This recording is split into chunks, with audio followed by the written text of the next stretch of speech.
മുൻകൂട്ടി തീരുമാനിച്ചിട്ടുള്ള കാര്യങ്ങൾ.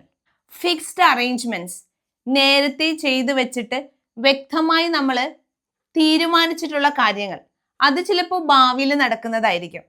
ഇത്തരം സിറ്റുവേഷൻസിൽ നമ്മൾ യൂസ് ചെയ്യുന്നത് സിമ്പിൾ പ്രസന്റ് ടെൻസ് ആണ്. ഭാവി കാര്യങ്ങൾ സിമ്പിൾ പ്രസന്റ് ടെൻസിൽ പറയാൻ പറ്റുമോ എന്നായിരിക്കും അല്ലെ? തീർച്ചയായും ഭാവി കാര്യങ്ങളും നമുക്ക് സിമ്പിൾ പ്രസന്റ് ടെൻസിൽ പറയാം. എക്സാമ്പിൾസ് നോക്കിയേ.